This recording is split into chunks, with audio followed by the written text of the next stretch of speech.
for choosing a career, I have three mantras for that.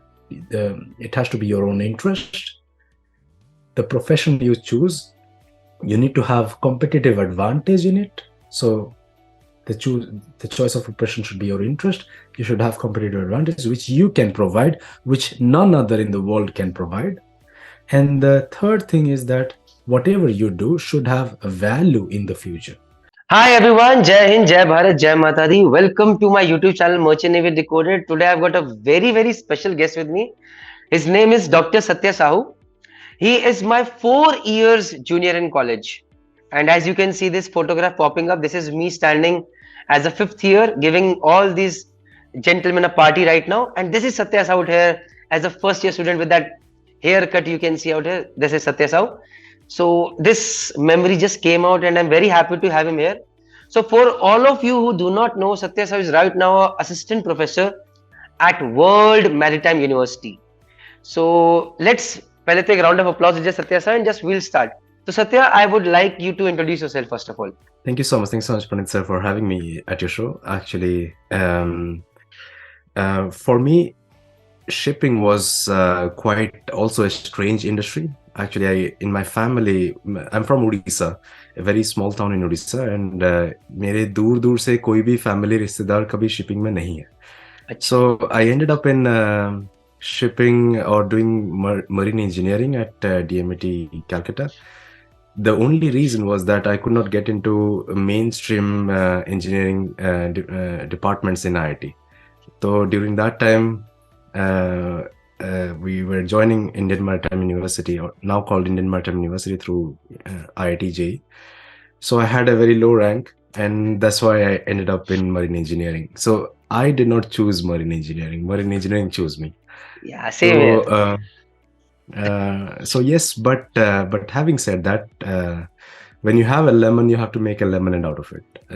So I started enjoying the shipping or the technical aspect initially, but later on I got a bit dragged towards the commercial aspect of shipping, because when I was sailing with my I was working for Fleet Management Limited. It's a Hong Kong-based ship management company, for a very short duration time. And during that time, I met some very interesting seniors. One of my senior, actually, from 1990, DMIT, he was my chief engineer, and he actually motivated me to look at shipping as a broader aspect, not just as a sailing aspect. So I still remember his words that shipping is the bloodline of the world. So now I know much more about it, but during that time I was not able to understand why it is called the blood of the world, because it actually helps to transfer almost 90% of the things you see all around you is brought to you by ships. So as we know, as of now, during COVID and during the Ukraine-Russia war, that the importance of global supply chain and the major criteria of contributing to the global sustainable supply chain is shipping. So that actually helped me to understand the industry much more. And after going back to my university in DMIT after sailing, so we were sailing in the seventh semester. And in the 8th semester, when we started going back to college, then I had a bit more idea about what is shipping. And we had some interesting faculties, actually. They really motivated me to look for the higher career opportunities in shipping. And that's how one of our faculty, actually, P.K. Bhattacharya, Pralay Kumar Bhattacharya, he is 1964 graduate. He actually introduced me to another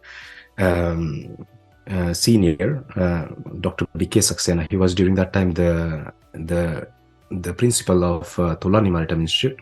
So actually, I went to him physically just for half an hour meeting. I went from Calcutta to Pune by train, spending 2-3 days just to know why he actually. So he also is a graduate of. He was a graduate of World Maritime University. So after I finished my engineering in DMIT, right after that, actually, without any break, I went for a master's in shipping management and logistics at World Maritime University. And because of these stories of interacting with various seniors, and that's how the journey just started actually. So the journey is still continuing. I still have much more career left with me. But yeah, that's what I'm still learning and progressing. Okay. Yes. Okay, sorry, I'm breaking in between because we went far ahead. I have to start a little bit earlier. So, first of all, how was your sailing experience when you were in fleet management, your first ship? I was a fifth engineer during that time on the first ship. I had no clue how the ship was. I actually joined, it was my first international travel also out of India. I was joining the ship, and the ship name is quite funny also. The ship name is Spar Corona. Now it's quite famous about Corona. So, but yeah, I joined in 2011, November, and the ship was fantastic. Actually, it was I joined in November 2011. The ship was yard delivery on 15th of August 2011. So I was a fifth engineer. I joined a brand new 3 months old ship. As a fifth engineer joining new ship, we'd have a hell lot of work. But because I joined 3 months 3 months later, late. the stenciling and Best. everything was done by the fourth engineer. So I didn't have to do really anything. And it was automated ship. We had some issues because it was yard delivery from China. So the guarantee was there. But I was really enjoying the automation, how to handle it. Now, the challenge for the senior engineers during that time was that they are very hardcore. They know about the machines, but they don't know about the technology. And for me, I did not know during that time about the machines, but I knew about how to handle the software and everything. So we had a nice balance. So yes, I still remember when there was, we were taking some crane on load, and I was the only one who can start the generator, take the crane on load, because I was so used to those equipment handling. And every time, because there was some issues, of course, minus 30 degrees if you try to kickstart a generator, which has three generators parallel attached to a small prime pump. So you have to basically prime the generator well in advance. And those small tricks I knew about it, so I was very, very mobile. And I never wanted to say stop sailing, because I was so much I felt during that time at the age of 2021, I felt so much valued, because I could handle the engines. But yeah, that was so actually I did not leave sailing, uh, not because I didn't like it, but because I wanted to do something else also. Uh, so I wanted to get into some new territories. But yeah, Okay. sailing for me was fantastic. I actually remember I sailed for 193 days with three chief engineers, with two second officers and other members. So I remember everyone. Okay, great. My next question is, see, DMET, as you know, I have been your college senior. We knew when we joined college, that time we knew it was 100% placement. Placement was secured. We hardly used to study. How would you define your early days in college? Ki matlab, or your days in college, how did they define your future today? If I would ask you, did they change anything in you in particular? I would really say that uh, the time I spent in DMT really shaped me from the way I am right now, in multiple ways. I come from a very small countryside in India, from Odisha. So basically, I was not exposed to. इतना भी होता है कि गांव में अगर कोई शराब पी के घूमता है तो हम लोग देख के डरते हैं. अभी डीएमईटी में I was there in Faraday 1.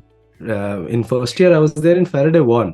डर क्या होता है तो भूल ही जाते हैं. I had a Oh count of God, 000. God, oh, So जो, जो लोग नहीं समझ so पा रहे हैं, ये this is a hidden code, we won't say see. बहुत लोग अलग हुए थे, वी वर ट्रेन्ड. कुछ I met a NDA guy, मैं अभी जेएमडी एकेडमी से one of the students, he got into NDA. तो you know there is a tough training out there. Seniors juniors की बैंड बजा के रखते हैं, कुछ भी कराएंगे, हॉपिंग पुशअप ये वो. तो मैंने बोला, आर यू रैग्ड? कहता है, no sir, we are trained. There is no such word. So similarly at DMET at that time, we were trained. So the count is always 000, and whosoever is from DMT, they will understand what this 000 mean. Anyways, chalo. But it helped shape you that first year, then that second year, everything, right? Exactly so basically एक तो ये हो जाता है कि डर पूरा चला जाता है कि you know you do not know how to do push-ups at all before joining DMT, but in the first year you can do actually 4-5 hours of push-up.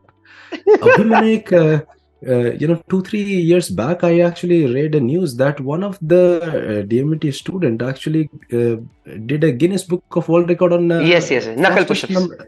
knuckle push-ups.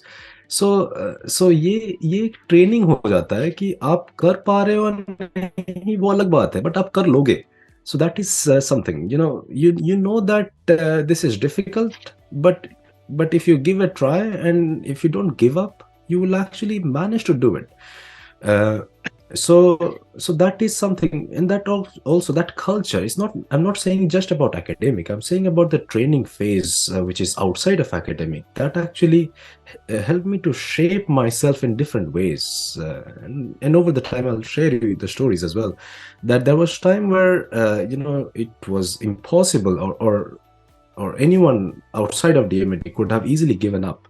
But I will share my part of the story that I decided इससे बुरा क्या हो सकता है, तो कर ही लेंगे, उसमें क्या है. Okay, so basically अगर मैं बोलूँ तो DMT ने हमें not giving up.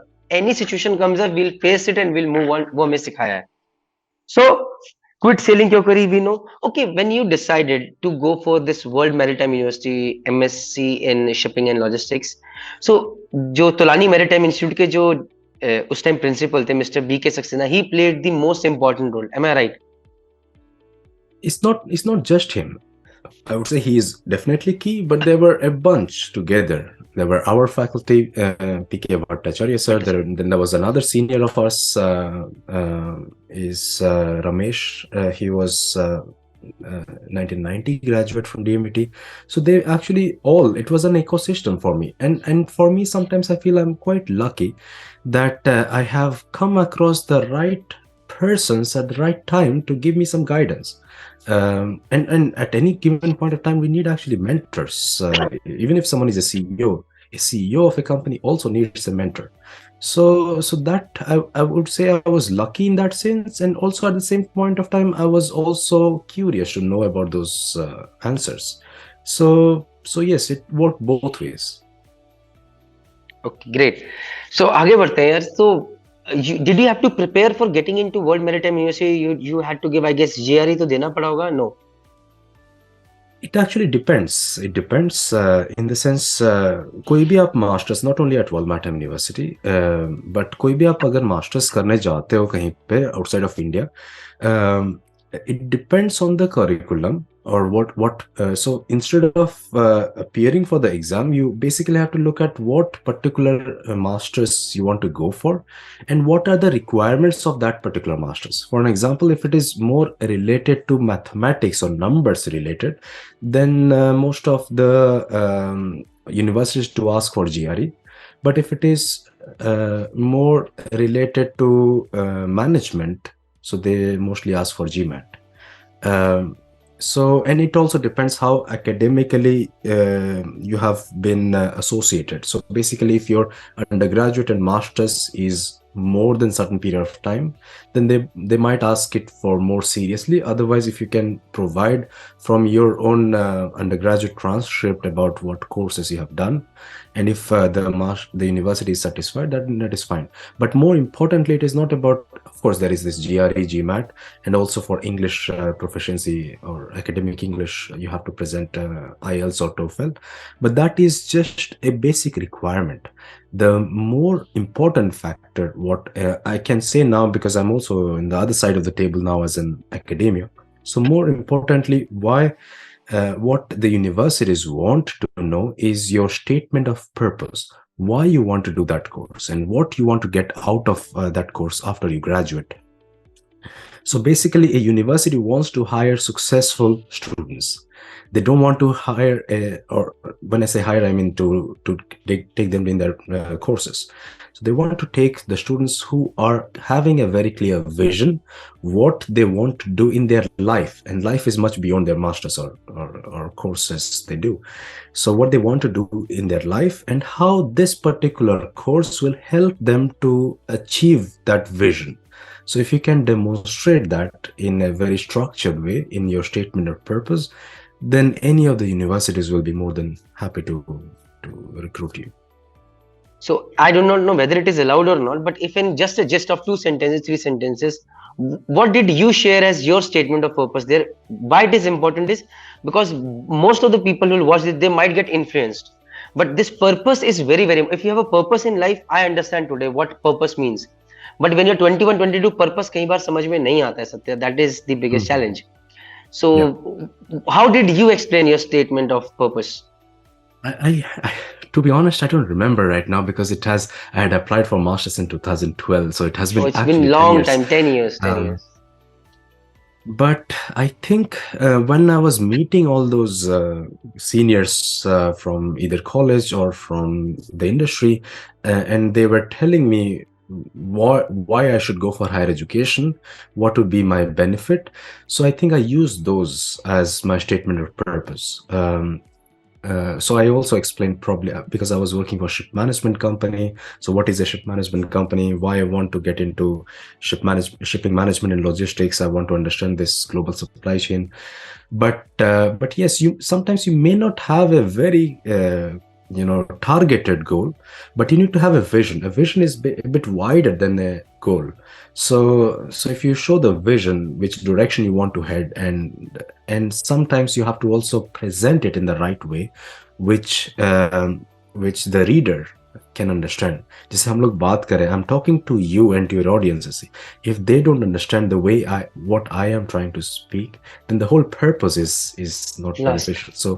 So convincing your audiences. So you have to look at who is going to review and what course you're applying. Let's say you're applying for an MBA and you're talking about medical sciences. So you might be an MBBS doctor applying for MBA. That is totally possible, but you have to look at the hospital management angle, not surgery angle. So then that will not be helpful. So in a broader sense, I want to say that that you need to know where you are right now, what you want to do in future, and how this particular course will help you to bridge this gap, and that has to be established.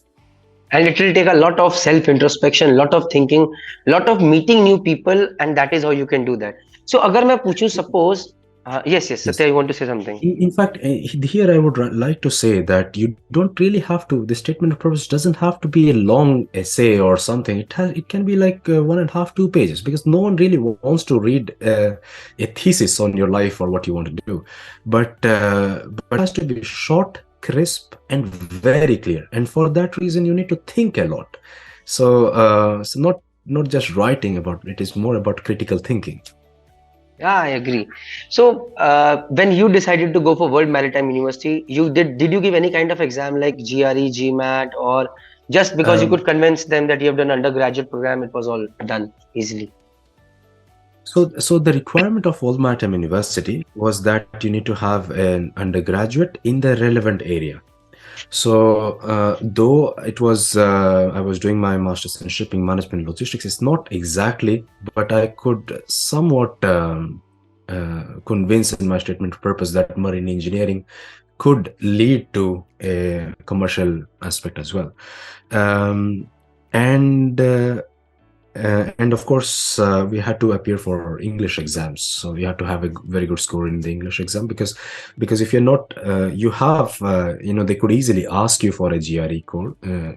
Now we are asking for our students, but basically, if your statement of purpose is good and you are also having a good academic English and it is convincing, so sometimes they can waive it. So these are very tailor-made. It's not a mass education. So and I actually now, of course, the professor during that time, who was the head of specialization and had recruited me for for a student at Maritime University, is my senior colleague here now, because I joined here as a faculty. So he still remembers my application during that time, and he says that I never used to recruit an engineer for the masters in shipping management and logistics, and especially a junior engineer. But I actually took a gamble on you for having you as a student, and I It think paid that off. gamble Paid paid off. off for him. That's what he says. He still believes that. So now you are taking GRE score, but earlier for you GRE was not required that time, and you could convince them, and you joined World Maritime University, right? Yes, So yes. when suddenly you joined World Maritime University, like how was life suddenly right now? During that time. Yeah. Suddenly there must have been a sea change, yeah, from being a marine engineer, joining thorough professionals. I do not know how good you were with the MS Word, Excel, PPT, but I'm still zero. So I want to know your journey. One thing actually, while sailing, I told you that my ship was brand new and it was all technology. So actually, I was doing all those documentation and Excel and writing. So that was okay. The major the and also the benefit was also being an engineer. You are very comfortable with numbers, so you try to take decisions based on numbers, and I still do that actually today also. But the major challenge of World Maritime University, masters at World Maritime University, and other MS is that most of the students at World Maritime University are about, on an average, 35 to 40 years old. So they are into the shipping industry for 10-15 years already. For an example, when I was doing my master's here, we are 7 students from India in all the programs at the university, and 2 of them were Deputy Director General of Shipping. And so they basically take exams for chief engineer and captains, and they were my classmates. So the challenge was that I not only had to survive in that competitive environment, because imagine I didn't even clear my class 4, and there is a surveyor coming who is your classmate, who is taking exams for chief engineers.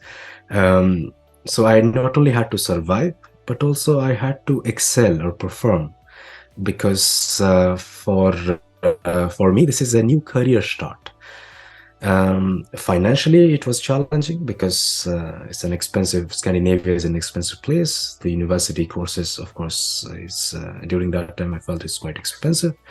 I mean, it's not very much expensive. मुझे 25 लाख रुपए खर्चा हुआ था, including living, transportation, staying, course fees, everything, which is not a big thing. But during that time, it was a pretty big thing for me, and I only had that much of budget. So during that much of budget, I have to finish my master's, I had to find a new job, and I have to move on. Otherwise, I would have to declare bankruptcy. So Oh, yes, and that's called pressure. That's called pressure. Pressure cooker पे बैठे हुए थे. Other people had things to fall back upon. You did not have anything. And I think that safety net sometime when it is not there, that helps you, propels you to excel further. What would you say on that? Right? yeah, of course. I actually I did not want a safety net before coming off to doing a master's. I had only one paper to clear in my class 4, but I purposefully did not clear it because I didn't want a safety net. Because if I'm spending 20-25 lakh rupees for doing a master's, and at the same time, if I'm spending one more year also, not doing my job as a marine engineer, but getting to another career, I want to utilize that as much as possible. So for that reason, if I have a safety net, I would always be a bit relaxed. But यहाँ पे I didn't have the option to relax. I know that this is life or death situation for me. And of course, when that is the situation for you, you have to push beyond your limit. So how did you, when during that pressure cooker situation, what you used to do to push yourself beyond your limits, like study enormous hours, meeting people, going for jobs, interviews, applications. What was that struggling phase like? Well, actually, Europe and also in US, there's a different academic world compared to us in India. India is actually, though the pressure in India in terms of competition is much larger, but in some ways they also have the safety nets. I'll explain you. So most of the universities in India, including the business schools and also the engineering schools, they provide campus placement, which I think somewhat is good for the students, but somewhat is not also not very good. So you basically end up doing a job whichever company came up to your to your campus for recruiting you. So it's not your interest to find that job. Rather, it was their interest to find you, and you happen to be there, so you joined it. Europe and US में क्या होता है? There is no campus placement. So you actually study and then you graduate and then you find your job. So none of the companies, they will come for, let's say, career fairs just to explain what is their company, but they will not come over to recruit you. The major difference is that why don't they come over to recruit you? Because they're not doing mass recruitment. When I was there in Fleet, when I was recruited for Fleet, we were 24 students recruited for Fleet. So the technical director during that time actually flew from Hong Kong to recruit 24, because it was a big bunch of students to recruit 24. And if you look at IT sectors or other sectors in India, there are like, hundreds of recruitment. So one person comes over and it's efficient use of time because they can recruit a lot. In Europe and in US, they would just recruit one or two, and it's not efficient for HR or the whole recruitment team to come over to a particular campus to just find one person. It's actually efficient for that one person to find that to apply for the company and then go through the normal process. So yes, that is one of the challenge. But what I used to do, so to break your question into what I was doing, and was I meeting people and was I going into the job market to look for jobs?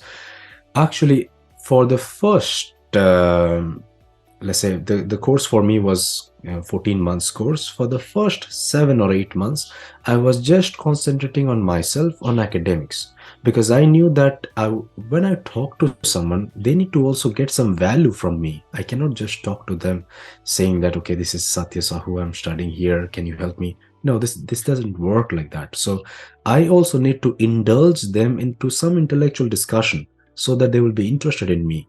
So I was spending almost, I was working endless. Actually, I remember I never went for him. I only went for one movie to watch during my whole master's period. That was Captain Phillip. So the rest whole time I was just concentrating on building myself, and it was a new area for me, coming from marine engineering, looking at shipping management.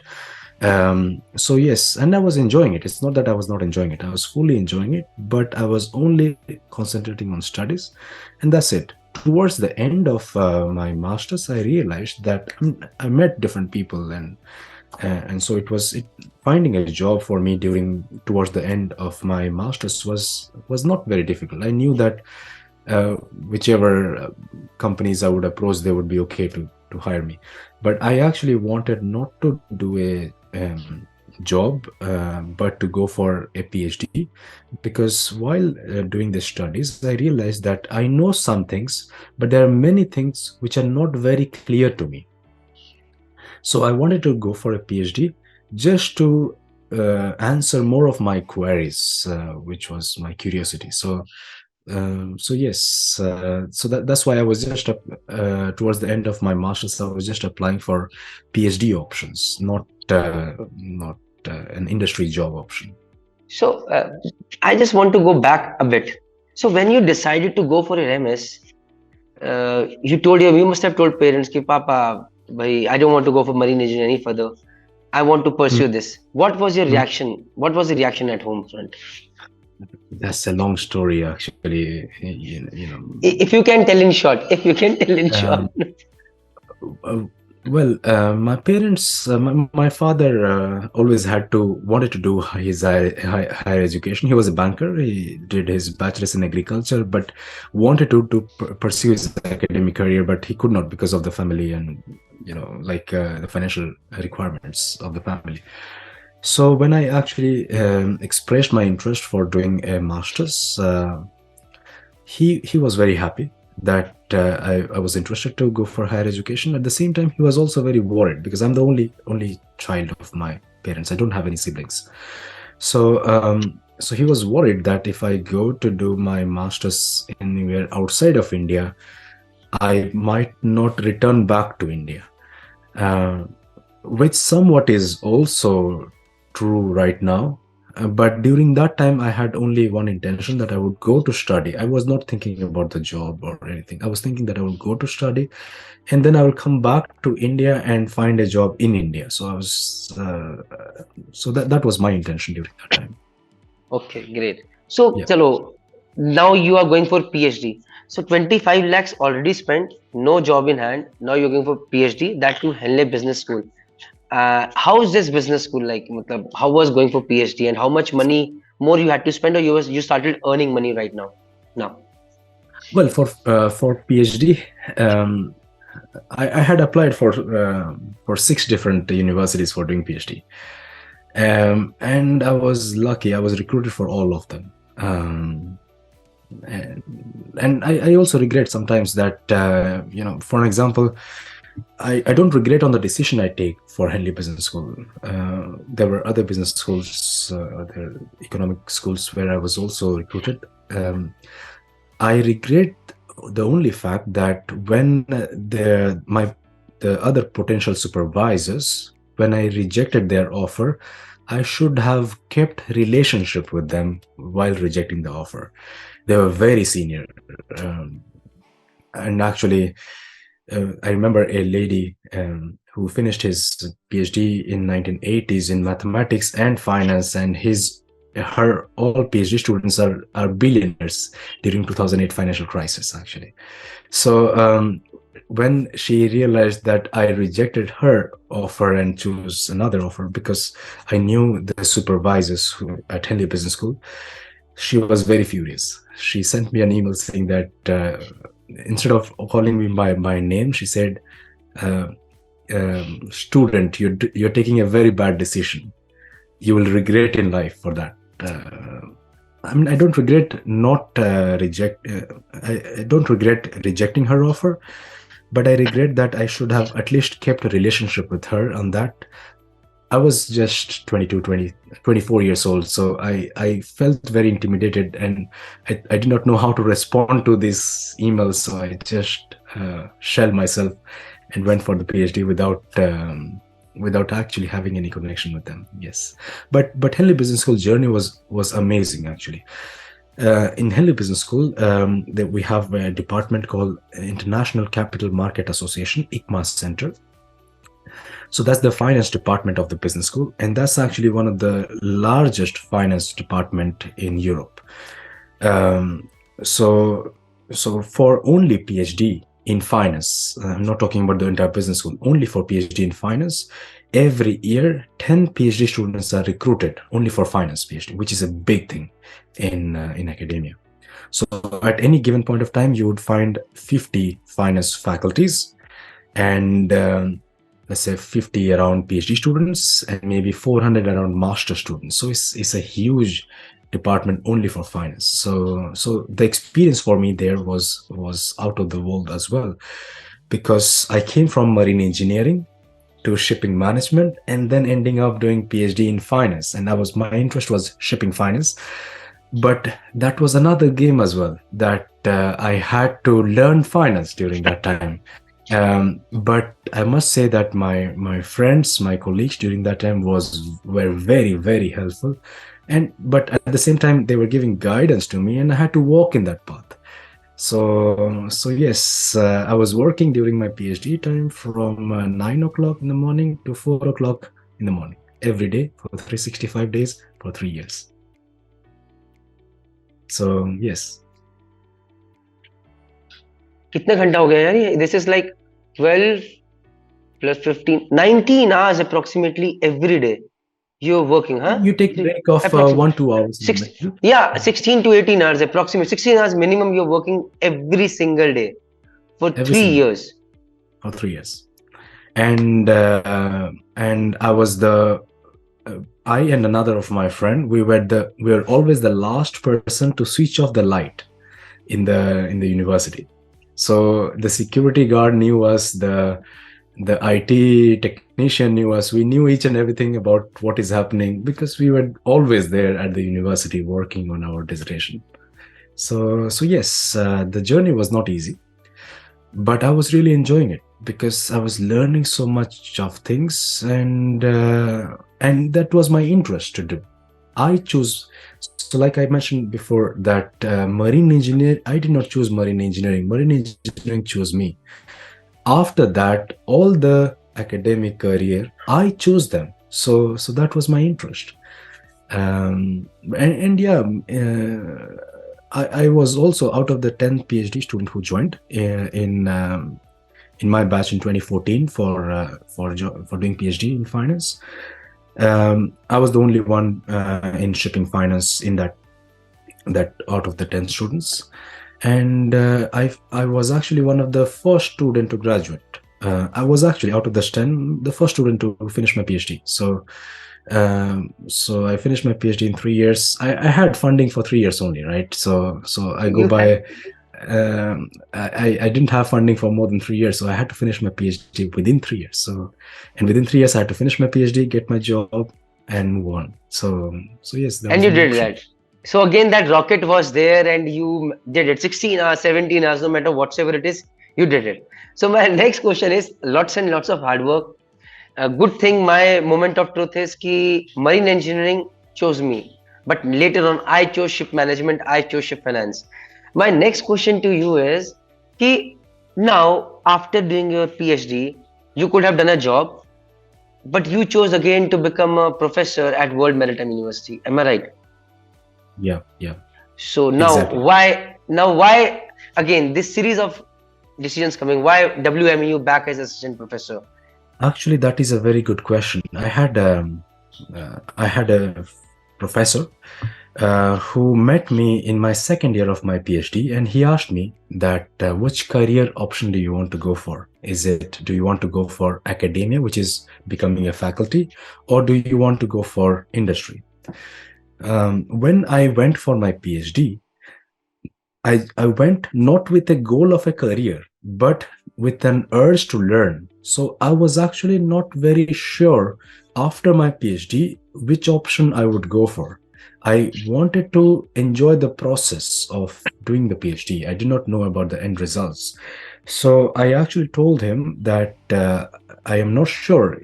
I would see whether I can get into academia or to the industry to work for some banks or something.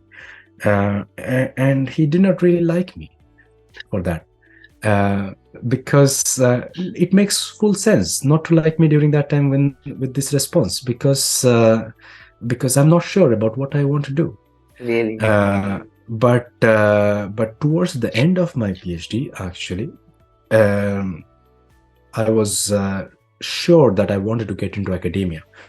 The reason is that while doing PhD, I interacted with various industry banks, and I was there in Reading, and London is the hub of shipping finance, or at least was the hub of shipping finance. So I met a huge lot of shipping finance banks, and through this discussion, I felt that I can make a lot of money working for banks, but I won't really be able to do what I really enjoy to do myself. And academia will give me that freedom to actually work on myself. Then I joined Maritime University, and actually that was also accident. It's not necessary that I would join Maritime University. While doing your PhD, when you finish your PhD, there might be other job options, or maybe this particular option was not open. Actually, luckily, that option was open during that time. So my master's supervisor and my PhD supervisor was the same person from Maritime University. He had left to American University of Sharjah. He's a Greek, so I learned shipping finance mainly from the Greeks.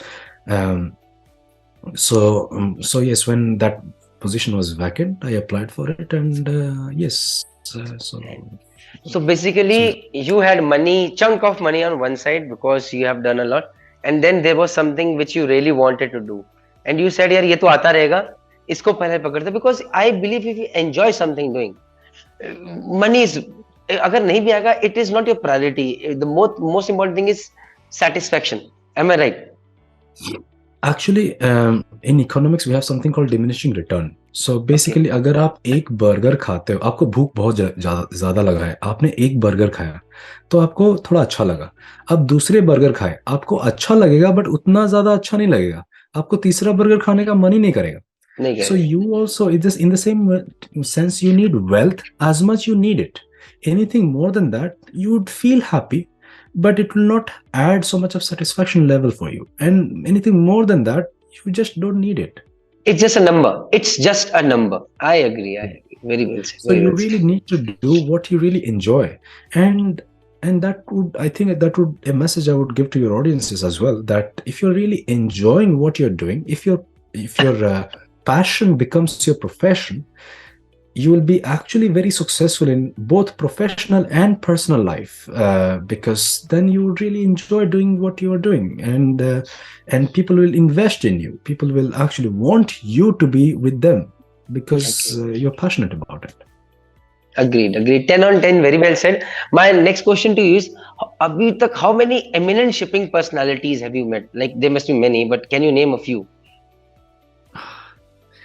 Well, naming a few will be injustice to many. Oh, Um, okay. but I would say, and that's what I've been quite lucky to actually meet very senior people who have really helped me to shape myself to what I am now. Um, so in a very close connection, also we meet a lot of people.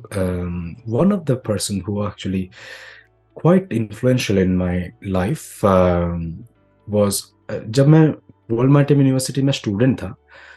Because we are expats, so we have this host family concept. So we are staying in our accommodation, student accommodation, but we have a host family local who actually helps to know about the culture. We meet over the weekend for a pint and so on. So there was one person, Nicholas Martension. He was working for. Do you know Stena Shipping? Yeah, yeah. I, who So doesn't know? Stena Line. He was working for Stena Line. He was quite energetic. He was working bam bam every day in shipping, and I was also very passionate in shipping, so we were having a lot of discussion. He is now the current CEO of. So he was my host family. So I knew him before he was the CEO of Stena Line. So we really. So that also helps me to see people grow, and also helps me to also follow certain path in that way. So that is one guy. And of course, in terms of meeting people, working at World Maritime University, one of the lucky part is we are a part of United Nations. So IMO is our parent organization, International Maritime Organization. The Secretary General of IMO, Mr. Kitaklim, he's also a WMU graduate, by the way, 1991 graduate. So of course we meet him, and apart from the faculty members, just to share, the person who had recruited me for my master's here, he's a Korean professor, Daniel Moon, and actually from 2019 to 2022 he was the Minister of Shipping for Korea. He was a faculty here, but then he Minister of was Shipping. asked for and minister. So in Korea they call it as Minister of Oceans and Fisheries, which is the similar thing as Minister of Shipping, Port and Waterways now in India. But Minister of Shipping in Korea is top 5 cabinet minister in Korea. So yes, so his cabin is just next to me in my office, and I learn a lot from him. He's not only he was my professor during that time when I was a student. Now he's my senior colleague, and he was also a minister. So there's a lot to learn from him. We have another professor who is the Korean chair from in WMU, who is the advisory to Korean government. So we also, so this I'm talking about people whom I meet on a daily basis. On daily So basis. on a daily basis. So also we have another professor Korea, from China, who was the founding member of Costco's container division. Now you Yeah, have okay. Costco China Shipping, but it was Costco's container division. He was the founding member of Costco's God. container division. So, and these are the people we meet on a daily basis to learn. But of course, on meetings, there are many. And every time I take it as a learning opportunity. I would also say that when I'm teaching to my students here, many of the students are very senior, working in different shipping companies. I know certain aspect of shipping. I only know shipping finance and data and those modeling, but there are many soft aspect, many managerial aspect which I do not know, and they were my students. So I also learn from them through discussion. For an example, I was quite lucky. I had students from in working in as managing director, as fleet directors for various shipping companies. One of our 1983 graduate also was one of my previous student. Oh, Jai Uh, Mata Di, Jai Mata Di. so Okay. it's like I don't consider student-teacher relationship. I consider as collaborators. So we are working together for the same maritime society, and we're learning from each other, and that is something which I consider more valuable. Okay, so the list goes on and on and on. We'll not get into that detail right now because there's one important, it's a long interview, but there's one important question still remains to be asked. That is shipping. When we started this interview, before that, I was just having a small briefing, and you told me that so shipping has three divisions. 80% is ownership, that is buying and purchase of ships. You told Mhm. 15% is chartering, Mhm. operations, and 5% is technical management. जिसके अंदर ये big players, shipping companies are playing a big part. Okay, today I'm a chief engineer, I can become a superintendent, then I'll go for becoming a tech uh, fleet manager. Maybe by the time I become a director, maybe something, by the time I'm retiring, maybe something a bit bigger. But I'm just fighting for that 5% chunk. Am I right? So for Exactly. all of these new young generation people coming up, also senior chief engineers, some captains, the third officers, second officers, who are dreaming to quit merchant navy, but they don't want to go for higher studies. What do you advise them? Any advice? Well, for me, I truly believe that there is no free lunch. So every meal you have in a day, you have to earn it. So if someone really says that I do not really want to go for a higher studies, or I do not want to take any risk, but I want to do something that is not so much possible. Um, there are if someone wants, someone should quit sailing not because they don't like sailing, but it should be because they like something more than sailing. So you should not leave sailing because you don't like it, and you might end up with something else which you still do not like it also. So that should not be the option. But You how might to find? See, you found while you started uh, experimenting. Like I found my true purpose at the age of 32. When I started making this, I started doing these small seminars in schools and colleges, and I started enjoying that. So that is how my journey started. It's been 5 years, and I'm loving each and every single day. Out making videos, creating content, trying to make a difference. Same goes for you. Mhm.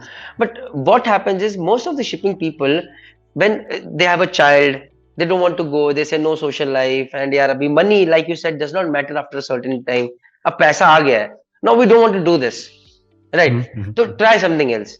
So then, in that case, if someone is who does not know and he wants to give it a try, so and he wants to go for this 80% section of this ownership thing, like how can that person go ahead? Yeah, let me tell you, let me clarify that. This 80% is on shipping, finance, sales, and purchase of the asset, buying of Okay. assets, so the ownership of the asset. And then for an example, you would I mean, Maersk also owns some of the ships, but we're not talking about, let's say, liner shipping. We're talking about, let's say, tramp shipping more. So you have Fredrickson, you have Chacos, you have Diana.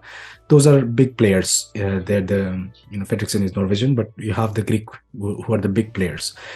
They actually every day they actually time the market to understand when to buy ship, when to sell the ship. That's the only thing they do.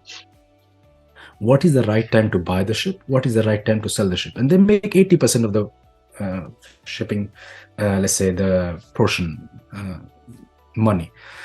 But because, for an example, one particular ship, let's say VLCC, as of now 5 years old, would cost around $100 million. And you know that every when you go to buy a house or buy a car, a used car, there can be something plus minus. You cannot really, you can always negotiate, you can always bargain, you can push the price a bit down if you're buying, and it depends. So in terms of shipping, even if there are two identical ships, the way they have been operated, the way they have been maintained, there can be some price difference, and this comes from the technical operation of the ships. So if a ship is not operated quite well, it might be 5% less than the market vis-a-vis a ship which is operated well. So if with this 5% difference, we're talking about $10 million difference per ship. So timing of the shipping in the shipping market is very, very, very essential. And this cannot come for free. The technical person can get into the shipping sales and purchase market or shipping finance market but at the same time, they will have to understand they need to be very good at technical, because that is what they will sell. At the same time, they need to fairly understand the shipping finance market also.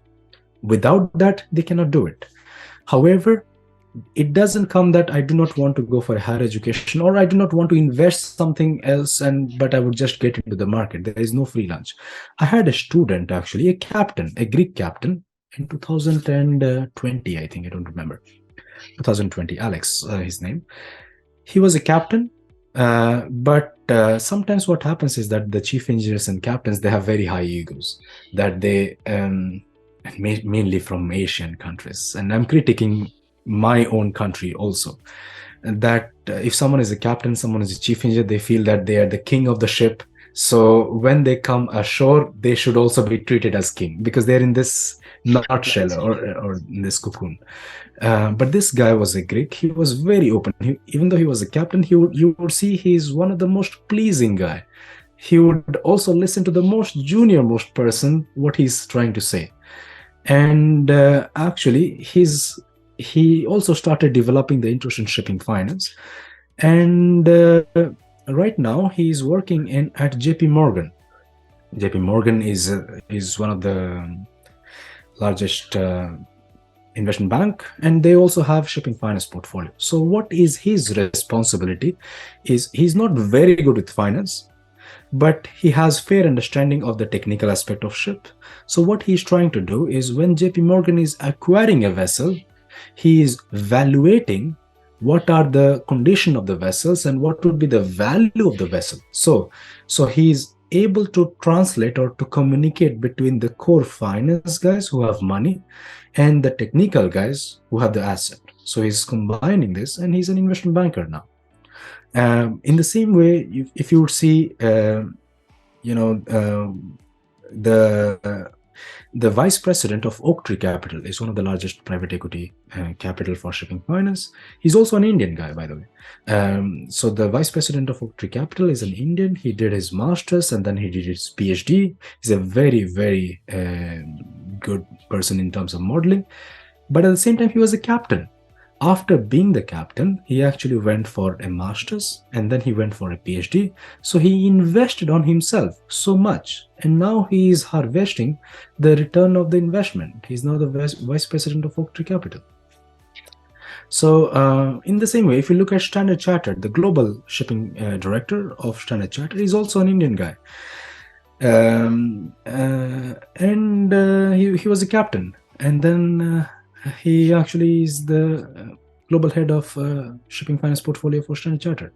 So yes, So yes, there are shipping, the captain, chief engineer, they get into shipping finance, and many of this shipping finance you would see, there are Indians, there are chief engineers, captains, they are there in the top positions. At the same time, they actually took that risk, and the risk was that after becoming a captain, they quit their job for a certain period of time, they invested on themselves, and then they started a career out of it. Okay, now for the last in the last 5 minutes, I have literally had goosebumps. I literally have had goosebumps, and it's really like a revelation for me. And I guess this video is going to be really important. But now, coming again to one other question, I don't know why I'm having so many questions, but I guess some people are definitely going to like this video. It's going to be a game changer, and that is you talked about captains, chief engineers. What about if a third officer, a fourth engineer? He is trying to do that same thing like a captain or chief engineer. Will he be also doing at he will he also be able to achieve that same success, or he can do better because he's got that age at his end? I feel that as a junior engineer, they would be in a better position. First of all, because we call something in economics called opportunity cost. For an example, a captain is earning $10,000 a month, and he's quitting that job for 1 month or for 1 year or 2 years, and that is, you can multiply how much he's losing. A junior engineer may be earning $5,000, so he's losing less. At the same time, he's more energetic, he's more agile, he might have, so it is not just about which position you are, it is about the attitude you have and the hunger to learn you have. I feel, I mean, shipping finance, we could say, is quite interesting, but I feel it's not robotics, it's not rocket science. It's actually very easy if someone really understands the industry well. For and so if someone is really passionate about it, they are ready to dedicate time and effort, they can easily learn about it, but they need to have a vision for it, they need to have the right attitude for it. For a junior position, and actually I will tell you another story. We had a junior from DMET, 2 years junior to me. He was also sailing with fleet, and then he also 2 years later he joined World Maritime University for doing the same course, but he didn't want to get into academia. He's from Gaya, so Bihar. So his way of communication to convince international people was not so great. But he was fantastic with numbers. He understands the industry well, but he was not able to communicate it to others. So he started his job. He went back to India, and actually he called me up. I was there in UK. He called me up. What should I do next? I followed the same path as you. I don't have a job. What should I do next? He started his career for 30,000 rupees in India, doing a master's at World Maritime University. He started his job for 30,000 rupees, and now I can say he's one of the most valuable person in the shipping finance industry, one of the most emerging person in the derivatives and risk management, because the world is becoming more and more risky. So now the industry started understanding his importance. So what I would say is that you might start slow, doesn't matter. If he would have given up saying that, okay, I got 30,000 rupees, probably I would just quit this and go back to sailing, he would not be considered as one of the most valuable person. He's at the age of 30, he's the vice president of a company. So you don't expect anything more than that. He graduated in 2016 or 2017, I don't remember, maybe 2017. Yes, within 5 years, he's the vice president of a medium-sized shipping company. So yes, I have not seen anyone who is due diligent, who is working hard and not being successful. The success might come later, doesn't matter, but the success will be there. Well said. I'm inspired. So that is great, Satya, to know that. I think so. I am ending on all the questions that I had to ask you. And anyways, if you have to ask me anything at the end of this session, you can ask me right now, because we have just your deadline is over, I guess. You have to go for another Yeah. meeting. I was looking at the watch as well. So anything from Yeah. your end? No, nothing much. But what I would really like to say to your audiences is that they should not look at safety always. safety or optimization is important, but at the same time, at the younger age, they should be more adventurous. Because at the younger age, if they try to look for safety, then uh, I mean, I mean, only the senior management knows how risky is the market. So if a shipping company, or if your employer is giving you $100, he would be actually making at least 100 times than that from you. Then only they're paying you $100. He would be making $10,000 from you, and that's why he's paying you $100. So you might, and all the risk is your management taking, as for having the company running. So you might not be as successful as your boss making $10,000, but if you're making $100 for yourself, you can, if you're on your own, probably you can make $500, and that the whole thing comes to you actually, not to anyone else.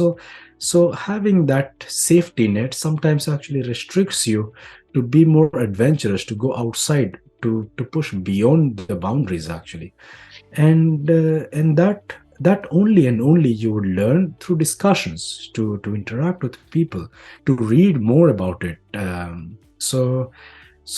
But someone has to be open-minded, and looking at Sachin Tendulkar, no one should think about to become a cricketer.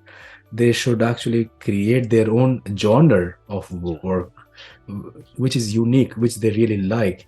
The passion should be there for choosing a career. I have three mantras for that. It has to be your own interest. The profession you choose, you need to have competitive advantage in it. So the choice of profession should be your interest. You should have competitive advantage, which you can provide, which none other in the world can provide. And the third thing is that whatever you do should have a value in the future.